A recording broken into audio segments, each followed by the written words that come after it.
आज से हम इंग्लिश का एक नया सेशन स्टार्ट करने जा रहे हैं। इंग्लिश की क्लासेस तो आपकी जो स्टार्ट करवाई गई थी वो तो कंटिन्यू चलती जाएंगी आगे भी, लेकिन एक इम्पॉर्टेंट सीरीज़ आप कह सकते हो आपके लिए स्टार्ट हो रही है। ये है इंग्लिश के 25 क्वेश्चंस वाली सीरीज़। अब ये 25 क्वेश्चंस कौन से रहने वाले हैं?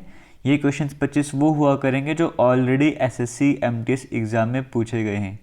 पूरा जैसे ये जो आज का सेट है वो 26 जुलाई वाला सेट है, 2022 का जो पेपर हुआ था। पूरा एक सेट 25 क्वेश्चन का आपके सामने ला रहा हूँ। इससे बेनिफिट क्या होगा, आपको समझ आएगा एसएससी एमटीएस का पैटर्न किस तरह का रहता है।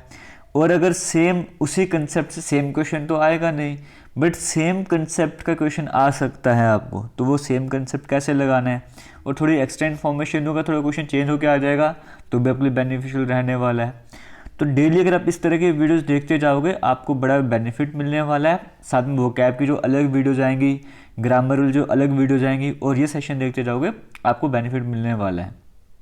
जैसे आज का पहला क्वेश्चन जो ऑलरेडी एग्जाम में पूछा गया था, आपसे पूछा जा रहा था कि आपको बताना है कि ईडीएम आपके सामने वंस कप ऑफ टी, इसका अप्रोप्रिएट मीनिंग क्या हो जाएगा। इन चारों में से आपको वो बताना था। 4 ऑप्शन आपको दिए गए थे। तो वंस कप ऑफ टी देखो जनरली आप कैसे यूज़ करते हो वंस कप ऑफ टी के, जैसे अगर आपको अपने लिए यूज़ करना है, कुछ आपको पसंद होगा या कुछ इन्जॉय आप करते हो, उसके लिए यूज़ करते हो वंस कप ऑफ टी। जैसे मैं बोलूँगा आई इन्जॉय क्रिकेट, मुझे क्रिकेट पसंद है, इन्जॉय करता हूँ उसको, it's my cup of T, है ना। ये मेरे it's my cup of T बोल दिया मतलब वो मुझे पसंद है, इस तरह से बोल रहा हूँ। और जनरली इसको नेगेटिव वे में भी यूज़ करते, जैसे मैं बोलूँगा eating spicy food is not my cup of T, है ना, तीखा खाना मेरे लिए आसान चीज़ नहीं है या मुझे पसंद नहीं है, तो आपको समझ आ रहा होगा। तो मतलब क्या हो जाएगा, वंस ये वाला प्रेफर्ड थिंग वाला चूजन वाला, तो ऑप्शन नंबर डी यहाँ पर करेक्ट आंसर हो जाएगा। जो प्रेफर करोगे उसके लिए यूज़ करेंगे ना, इस तरीके से ऑप्शन नंबर डी हमारे पास करेक्ट आंसर हो जाएगा। बाकी आप देखोगे रिलेट नहीं कर रहा जो मैं आपको समझा रहा हूँ। सेकंड क्वेश्चन की बात करेंगे। आपको कहा जा रहा है आपको एंटोनियम बताना है, जो ब्रैकेट में वर्ड दिया गया है। It is irrelevance at least to me whether the grant was improvident और नो। अब इम्प्रोविडेंट का मतलब क्या होगा, आपसे मतलब तो पूछा नहीं है, आपसे उसका एंटोनियम पूछा, मतलब उल्टा जो मीनिंग होगा ना, अपोजिट मीनिंग आपसे पूछा है। देखो इम्प्रोविडेंट के तो कई तरह के मीनिंग हो सकते हैं, आपको सेंटेंस के हिसाब से चलना होता है। जैसे आप बोल सकते हो ज़्यादा खर्च करने वाला, यानी कि आप स्पेंड थ्रिफ्ट बोल सकते हो, या आप बोल सकते हो बिना सोचे समझे थॉटलेस आप बोल सकते हो, या वेस्ट आप बोल सकते हो, इस तरीके से। अब उसके जब अपोजिट आ जाएंगे, जैसे मैंने आपको बोला कि ज़्यादा खर्चने वाला स्पेंड थ्रिफ्ट लैविश बोल दिया, उसका अपोजिट जो बैलेंस बनाकर चलेगा, जो इकोनॉमिकल होगा, तो उसके लिए हम कौन सा वर्ड यूज़ करते हैं, थ्रिफ्टी। तो इसका एंटोनियम हो जाएगा थ्रिफ्टी। ऑप्शन नंबर बी यहाँ पर करेक्ट आंसर हो जाएगा। टार्डीनेस हम बोलते हैं, टार्डी मतलब स्लो जो हो जाएगा। कॉशियस और हंग्री का तो आपको पता ही, सावधान होने या भूखा वगैरह। तो ए का अगर ए में कन्फ्यूजन था, उसका मतलब होता है स्लो, है ना, इस तरीके से। ज़्यादा खर्च करने वाला और कम खर्च करना है, बैलेंस करने वाला, थ्रिफ्टी हो जाएगा अपोजिट मीनिंग इसका। आगे चलेंगे, क्वेश्चन नंबर 3 की बात करेंगे। आपसे कहा जा रहा है ये जो सेंटेंस आपके सामने दिया हुआ है इसमें कहीं ना कहीं पे एरर हो सकता है। अगर आपको लगता है कि एरर है तो बताना है कौन से ऑप्शन में एरर आपको देखने को मिल रहा है। अगर नो एरर तो फोर्थ ऑप्शन टिक कर दो, अगर लगता है कहीं पर एरर है तो इन तीनों में से बता दो एरर कहाँ पर है, वो आपको बताना था। When you are under significant stress it is hardly to process details. अब देखो अगर आपने ये सब कुछ पढ़ा होगा, थोड़ा बहुत कंसेप्ट आपको यहीं पे समझ आ गया होगा। Hard it is hardly to process नहीं आएगा ना, हार्डली के बाद टू नहीं आएगा। अगर आना होगा तो it is hard to process आ जाएगा। It is hard to process, hardly तो नहीं आने वाला ना, यहाँ पर हार्ड टू आ जाएगा, क्योंकि आपको पता है एडजेक्टिव एडवर्ब ऑफ फंडा इसके पीछे आ जाएगा। या अगर मैं और भी यहाँ पे कुछ एडिशन लेके चलूँ तो हम ऐसे भी बोल सकते हैं, जैसे हार्डली जब हम यूज़ करते हैं एक तरह से वो नेगेटिव सेंस भी लेकर आता है ना। और अगर मैं उसको दूसरी तरफ से लेके जाऊँ तो हम बोलते हैं हार्डली जब हम यूज़ करते हैं उसके बाद जनरली हम यूज़ करते हैं, जैसे hardly any time, hardly anybody, hardly anything, इस तरह हार्डली एनीवेयर। आपने सुना भी होगा जनरली, जब भी इंग्लिश सुनते हो पढ़ते हो उसके बारे में, तो इसके साथ में ऐसे वर्ड्स भी यूज़ कर जाएंगे। जैसे हम बोलते हैं he tried hard to find a job, हम ये नहीं बोलेंगे he tried hardly to find a job. वही कंसेप्ट यहाँ पे भी लग रहा है, it is hardly to process नहीं, it is hard to process हो जाएगा। क्लियर हो गया। तो इसी तरह के कंसेप्ट जो आपके सामने एग्जाम में आ जाते हैं, ऐसे कंसेप्ट के साथ आपके लिए वीडियोज में अपलोड कर चुके हैं। आप वीडियोज जाके देख सकते हो। एसएससी इंग्लिश के नाम से जो प्लेलिस्ट बनी है, देखो वहाँ पर अरेंजमेंट किस तरीके से है। पहली वीडियो की वोकैबुलरी, दूसरी वीडियो होगी ग्रामर वाली, फिर तीसरी वीडियो वोकैबुलरी, फोर्थ वीडियो फिर ग्रामर। ग्रामर मतलब इस तरह के जहाँ पे आपको कंसेप्ट बताए जा रहे हैं। तो दोनों तरह के वीडियोस देखना आपके लिए ज़रूरी बन जाता है। और ये जो टेस्ट आपके सामने मैं ला रहा हूँ इसको क्विज़ की फॉर्म में हम अपलोड करते जाएंगे एसएससी एमटीएस टेस्ट सीरीज़ वाले सेक्शन में। टेस्ट सीरीज़ आप जाके ज्वाइन कर सकते हो, डिस्क्रिप्शन बॉक्स में कमेंट सेक्शन में लिंक मिलेगा, जाके टेस्ट सीरीज़ को ज्वाइन कर लो। यहाँ पे कई तरह के टेस्ट आपको subjective test, full length mock test या इस तरह के जो पेपर हैं प्रीवियस ईयर इस पैटर्न में देखने को मिलेंगे, आप जाके उन्हें अटेम्प्ट कर सकते हो। फिलहाल चलते हैं नेक्स्ट क्वेश्चन की बात करते हैं। यहाँ पर भी वही, अगर एरर आपको लगता है तो बता दो एरर कहाँ पर है। सेंटेंस आपके सामने दिया गया है, the reduced air pressure on airline flights can lesson the amount of oxygen in passengers blood for 25%, है ना। आप देखो जनरली हम जैसे फॉर 25% नहीं यूज़ करेंगे, हम यूज़ करते हैं बाय 25%। अगर प्रीपोजिशन का कंसेप्ट यहाँ पर आ गया, फॉर और बाय और डिफरेंस आ गया, तो कितने परसेंट से डिक्रीज हो जाता है, कितने परसेंट से कमी हो जाएगी, या कोई कितने परसेंट बढ़ जाएगा। हम ये नहीं बोलते फॉर 25%, फॉर 70%, हम बोलते हैं बाय 25%, बाय 30%, है ना। जैसे हम बोलते हैं the company sales grew by 70%, company की सेल जो 70% से बढ़ गई है, तो ग्रू बाय 70% बोलते हैं, ग्रू फॉर 70% नहीं बोलते। तो वो वाला कंसेप्ट यहाँ पे यूज़ हो रहा है। इसका मतलब यहाँ पे प्रॉब्लम कहाँ पर आ रही है, ये वाला इन पैसेंजर्स ब्लड फॉर 20% नहीं आएगा, बाय 20% आएगा। क्वेश्चन नंबर 5 की बात करेंगे, आपको अप्रोप्रिएट ऑप्शन यूज़ करना है फिल इन द ब्लैंक के लिए। My teacher asked me to keep quiet, है ना, मुझे चुप रहने के लिए कहा गया, तो क्वाइट के स्पेलिंग कौन से हो जाएंगे, ये वाले हो जाएंगे। तो इस तरह के कंसेप्ट पर भी जल्दी एक वीडियो लाने वाला हूँ जो आपके लिए इंपॉर्टेंट रहने वाली है। तो क्वाइट में QUIET वाला सही हो जाएगा। क्वेश्चन नंबर 6 की बात करेंगे, पेरिलस की बात करेंगे। इसका मतलब क्या होता है, डेंजरस, खतरनाक, आपको पढ़ाया भी एंटोनिम स्टूडेंट में ये वाला। इसका एंटोनिम यानी कि अपोजिट मीनिंग, अगर ये डेंजरस है तो अपोजिट मीनिंग सेफ नहीं हो जाएगा। ऑप्शन नंबर ए यहाँ पर करेक्ट, डी यहाँ पर करेक्ट आंसर हो जाएगा। आगे चलेंगे, नेक्स्ट क्वेश्चन की बात करेंगे। He claims to be the dash kid in the school. अब यहाँ पर क्या आ जाएगा, स्मार्टनेस, स्मार्टेस्ट आ जाएगा, स्मार्टिंग आ जाएगा, स्मार्टर आ जाएगा। देखो ये पूरे स्कूल की बात करी जा रही है, तो he claims to be the dash kid in the school, तो यहाँ पर क्या हो जाएगा, smartest kid in the school. यहाँ पे हम सुपरलेटिव डिग्री को यूज़ करेंगे, क्योंकि आपको पता है सुपरलेटिव डिग्री हम कब यूज़ करेंगे, जब दो से ज़्यादा चीज़ों को कंपेयर वगैरह करना हो। एक सेकंड रुक जाओ। चलिए यहाँ पर अगर हम बात करेंगे, जैसे हमें यहाँ पे he claims to be the smartest, मैंने क्यों बोला, क्योंकि सुपरलेटिव डिग्री हम यहाँ पे यूज़ करेंगे, और सुपरलेटिव डिग्री में आपको पता है जब दो से ज़्यादा चीज़ें आपको कंपेयर करें तो सुपरलेटिव डिग्री वहाँ पर हम यूज़ करेंगे ना। तो स्मार्टेस्ट यहाँ पर आ जाएगा, क्योंकि वो he claims to be the smartest kid in the school, वो पूरे स्कूल की बात कर रहे हैं, दो से ज़्यादा कंपेरिजन कर रहे हैं, तो सुपरलेटिव डिग्री यहाँ पर यूज़ करनी पड़ेगी। तो ऑप्शन नंबर बी यहाँ पर करेक्ट आंसर हो जाएगा। आगे चलेंगे, क्वेश्चन नंबर 8 की बात करेंगे। Many families are so poor, है ना। आपको अंडरलाइन पार्ट की जगह आपको लगता है कुछ हम ऐड कर सकते तो वो ऐड करना है। Many families are so poor to bear the cost of educating all their children. अब आपने सुना होगा generally many families are so poor की जगह बेस्ट अल्टरनेट क्या रहेगा, many families are too poor to bear the cost of educating all their children. तो इसका मतलब ऑप्शन नंबर बी यहाँ पर करेक्ट आंसर हो जाएगा। जैसे हम बोलते हैं it is too good to be true, है ना, तो वहाँ पे सो गुड नहीं हम बोलते, चलिए टू गुड हम यहाँ पे यूज़ करते हैं। तो ऑप्शन नंबर बी यहाँ पर करेक्ट आंसर हो जाएगा। और इनफाइनाइट वाले कंसेप्ट यहाँ पे आ जाता है अलग से। मिस स्पेल्ड वर्ड यानी कि स्पेलिंग करेक्शन आपको बताना है। तो देखो surely he now has earn the respect master, तो भाई यहाँ पे मास्टर की स्पेलिंग तो कहाँ पर ठीक देखने को मिल रहे हैं, ऑप्शन नंबर डी में देखने को मिल रहे हैं, तो वो करेक्ट आंसर हो जाएगा। आगे चलेंगे, क्वेश्चन नंबर 10 की बात करेंगे। वन वर्ड सब्स्टिट्यूशन आपको बताना है। A book that contains information on various subjects, बिल्कुल सिंपल है। तो यहाँ पे चार ऑप्शन आपके सामने स्क्रीन में चल रहे हैं। इंसाइक्लोपीडिया आप कहाँ पे देखने को मिल रहा है, ऑप्शन नंबर ए में देखने को मिल रहा है, वो करेक्ट आंसर हो जाएगा। आगे चलेंगे, select the most appropriate antonym of the underline word enlightened.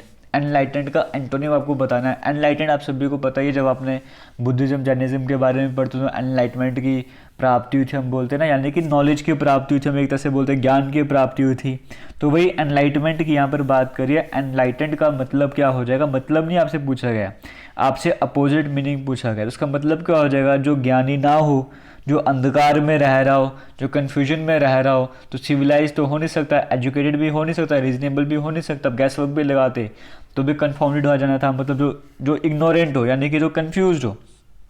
तो ऑप्शन नंबर सी यहाँ पर करेक्ट आंसर हो जाएगा। आगे चलते हैं, अप्रोप्रिएट सिनोनिम बताना है हिस्ट्री का। अब हिस्ट्री का मतलब जल्दबाजी, तेज़ी से। अब इसका अगर हम सेम मीनिंग बताना चाहेंगे तो क्या हो जाएगा, वो एक्सपीडिशियस हो जाएगा। Option number A correct answer हो जाएगा, यानी कि जल्दी में कुछ करना है, तेज़ी में कुछ करना हो। 13th क्वेश्चन की बात करेंगे, the water at her place. अब आप कमेंट सेक्शन में ज़रूर बताना क्या ये सीरीज़ आपको सही लग रही है, क्या हमें इसे आगे कंटिन्यू करना चाहिए, आप क्या चाहते हो। इससे आपको थोड़ी हेल्प ज़रूर मिलती होगी, मैं उम्मीद करता हूँ, है ना। तो अगर आप चाहते हो सीरीज़ कंटिन्यू चलती रहे तो कमेंट सेक्शन में ज़रूर बताइएगा, वीडियो को शेयर करते रहिएगा। The water at her place was so cool and had a metallic taste. अब इसमें अगर आपको लगता है कोई गलती वगैरह तो बता दो, फिलहाल इस सेंटेंस में कोई गलती नहीं है तो no improvement required, option number B यहाँ पे करेक्ट आंसर हो जाएगा। इनकरेक्ट स्पेलिंग आपको बताना था कि गलत स्पेलिंग इन चारों में से कौन सा है, यहाँ पर आपको वो बताना था। देखो यहाँ पर अगर हम बात करें, परसीव भी सही है, पिजन भी सही है, पैसिव भी सही है, तो परटब के स्पेलिंग गलत हैं। परटब के स्पेलिंग हो जाएगा PERTUR, मतलब वरीड होना होते, चिंतित होना, तो ऑप्शन नंबर ए यहाँ पर करेक्ट आंसर हो जाएगा। च्यू द सीनरी, इसका आपको ईडियम है, इसका आपको मतलब बताना है, इसका मतलब क्या हो जाएगा, टू एक्ट ओवरली इमोशनल ना, जब ओवर आप कुछ कर लिए तो चाहे ओवर आप इमोशनल हो जाओ, एनर्जेटिक हो जाओ, जहाँ से आपको दिखता है कि हाँ भाई नेचुरल नहीं है, आर्टिफिशियल है, तो ओवरली इमोशनल वहाँ से पता लग रहा है ओवर कर रहे हैं, तो ऑप्शन नंबर बी यहाँ पर करेक्ट आंसर हो जाएगा। Banning foods and beverages is not desirable nor feasible in a civilized society. बड़ा सिंपल है, इधर आप पढ़ते हो, नीदर नॉर पढ़ते हो, है ना, तो is neither desirable nor feasible, तो नीदर ऑप्शन नंबर ए में देखने को मिल रहा है, वो करेक्ट आंसर हो जाएगा। देखो कितना सिंपल सा था, लेकिन सेंटेंस में जब आता है कभी पहचाना मुश्किल हो जाता है। अब आपको बताना है यहाँ पर एरर कहाँ पर अगर आपको लगता है। Scientist believe that many animals have a unique languages of their own. अब देखो यहाँ पे ए वर्ड यूज कर लिया, तो ए के बाद आप प्लूरल कहाँ पे यूज कर सकते हो, लैंग्वेजेस कैसे यूज कर सकते हो, तो सिंगुलर यूज करना होगा ना। तो scientist believe that many animals have a unique language of their own आएगा, इसका मतलब लैंग्वेजेस नहीं आएगा, लैंग्वेज आएगा, तो ऑप्शन नंबर सी में एरर है, तो वो करेक्ट आंसर हो जाएगा। The plan is to demolish the kitchen area and build a new room. Synonym बताना है, प्लान है कि किचन को डिमोलिश कर दिया जाए, डिस्ट्रॉय कर दिया जाए और वहाँ पर एक नया रूम बनाया जाए, तो यानी कि सेम मीनिंग आपको बताना है डिमोलिश का क्या हो जाएगा। देखो यहाँ पर अगर हम ऑप्शन के हिसाब से चलेंगे तो डिस्ट्रॉय मतलब क्या, रेज ही हो जाएगा, डिस्ट्रॉय करना, क्रैश कर देना ना। कर्टेल का तो मतलब होता है कम वगैरह करना, इस तरीके से। बाकी आपको पता ही है, फॉर्ज मतलब कॉपी बनाना, एक तरीके से इस तरह से करना। Select the option that can be, one word substitution आपको बताना है। A thing or substance that is liable to catch fire easily, जो आसानी से आग पकड़ सके उसे हम क्या कहते हैं, इनफ्लेमेबली बोलेंगे, तो ऑप्शन नंबर बी यहाँ पर करेक्ट आंसर हो जाएगा। फिर से, अ ग्रुप ऑफ गन्स और missile launchers operated together at one place. One word substitution है, आपको मैं याद करवाते जा रहा हूँ, आपने याद करते रहना, पेपर तक आपको काफ़ी कुछ याद हो जाएगा, जैसे बैटरी कहते हैं। आगे चलेंगे, deforestation in tropical regions can dash the way water is vaporised over the canopy. अब देखो डिफॉरेस्टेशन जो ट्रॉपिकल रीजन्स में होती है वो अफेक्ट कर सकती है इस तरीके से कि वाटर वेपर प्रोड्यूस होता है ओवर द कैनोपी, इस तरह से आपको मतलब समझ आ रहा है, यानी कि अफेक्ट की बात करी जा रही है, डिफॉरेस्टेशन अफेक्ट डाल सकती है ना। अब यहाँ पे ये वाला इफेक्ट यूज़ करेंगे, ये वाला इफेक्ट यूज़ करेंगे, आपको वो बताना है यहाँ पर। तो देखिए यहाँ पर अगर हम ये वाला इफेक्ट यूज़ करते हैं, इसका मतलब है इम्पैक्ट डालेगी, कुछ चेंज कर देगी। जब एक इम्पैक्ट, डिफॉरेस्टेशन की इम्पैक्ट की ही बात करी जा रही है, तो हम ए वाला इफेक्ट यहाँ पर यूज़ कर लेंगे। ई वाला इफेक्ट तो होता है कि उस चेंज का मतलब कोई चेंज वगैरह उसको रिजल्ट का हमारे सामने आ रहा है ना। तो इस तरीके के जो सेम मतलब ये जो हमारे पास वर्ड्स हैं या सेम मीनिंग सेम वर्ड्स बोलो, प्रोनाउंसिएशन बोलो, इस तरह के जो टॉपिक्स हैं, अभी आज की इस वीडियो में 2 क्वेश्चन ऐसे आ गए, तो ये बड़े इंपॉर्टेंट है, आप वो करवाऊंगा, वहाँ पे जाके देख लेना, समझ लेना। तो फर्स्ट ब्लैंक में क्या कब बनना था पता लग गया, अब सेकंड ब्लैंक की बात करेंगे, ठीक है। Deforestation in tropical regions can affect the way water vapour is produced over the canopy dash causes reduced rainfall. अब यहाँ पर क्या आएगा, विच, वेयर, हु, है ना, वो, हुम। देखो कन्फ्यूजन होती है दैट में या विच में, तो यहाँ पे ऑलरेडी विच दे दिया तो विच ही यहाँ पर आएगा, उसमें कोई कन्फ्यूजन होना नहीं चाहिए, ऑप्शन नंबर बी यहाँ पे करेक्ट आंसर हो जाएगा। आगे चलते हैं। A 2019 study published in journal ecohydrology showed that parts of the Amazon rain forest that dash converted to agriculture land. बड़ा आसान है, 2019 की स्टडी की बात कर जो पब्लिश करी गई थी, यानी कि शोड पुरानी बात करी जा रही है, पास्ट की बात करी जा रही है, तो इज यूज़ कर नहीं सकते, हैज़ यूज़ कर नहीं सकते, वॉज या वर यूज़ करेंगे, सॉरी, तो यहाँ पे वॉज या वर यूज़ करना है। तो 2019 की स्टडी पब्लिश करी गई थी, तो शो करी जो अमेजन रेन फॉरेस्ट के पार्ट हैं, भाई अमेजन के रेन फॉरेस्ट की बात करी जा रही है, तो वॉज भी यूज़ करेंगे नहीं, वर ही यहाँ पर यूज़ करेंगे, इसका मतलब ऑप्शन नंबर बी यहाँ पे करेक्ट आंसर, जो प्लूरल फॉर्म में यूज़ करनी थी। उसके बाद ठीक है, converted to agricultural land, dash higher soil and air temperature, फिर से वही बात है, पुरानी बात कर रहे हैं। तो यहाँ पे अगर हम टेंस वगैरह के हिसाब से चलना स्टार्ट कर देंगे तो यहाँ पर हैड, डिड, वॉज या फिर हैज़ तो हम वैसे ही यहाँ पर नहीं यूज़ करने वाले हैं, है ना। तो यहाँ पर अगर मैं आगे चलूँगा, यहाँ पर एक सेकंड, इसको ये क्या हो गया इसको, ठीक है ठीक है। The way water vapour is produce that cause reduce rainfall 2019 study published in the journal and eco hydrology show that parts of the Amazon rain forest that, इसमें हमने पढ़ा था that were converted into agricultural land had higher soil and air temperature स्वीट could, है ना। तो यहाँ पे हैड आएगा, यहाँ पर अगर देखा जाए डिड और वाज तो आएगा नहीं, हैज़ भी आएगा नहीं, पास्ट की बात कर रहे हैं तो हैड हमारे पास यहाँ पर आ जाएगा। तो ऑप्शन नंबर ए यहाँ पर करेक्ट आंसर हो जाएगा। लास्ट की अगर हम बात करेंगे, which could dash drought conditions, which could aggravate यहाँ पर आ जाएगा, है ना। एग्रेवेट मतलब उसको और वर्स कर सकता है।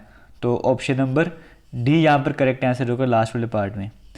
2019 की स्टडी पब्लिश करी गई थी, जनरल शो करता है कि parts of Amazon rain forest के दैट वो जो कन्वर्ट हो गए थे एग्रीकल्चर लैंड में had higher soil and temperatures, ठीक है। हैड आएगा यहाँ पर इस वाले में और लास्ट वाले में एग्रीगेट आ जाएगा, मतलब वो और उसको वर्स बना सकते हैं। तो इस तरीके से 25 क्वेश्चन का सेट हमने कंप्लीट कर लिया। उम्मीद करता हूँ आपको वीडियो अच्छी लगेगी। बाकी जो इंग्लिश की क्लासेस चल रही थी वो भी चलती जाएंगी, वो कैब भी चलता रहेगा, बट ये सब भी आता रहेगा आपके सामने। थैंक यू, जय हिंद।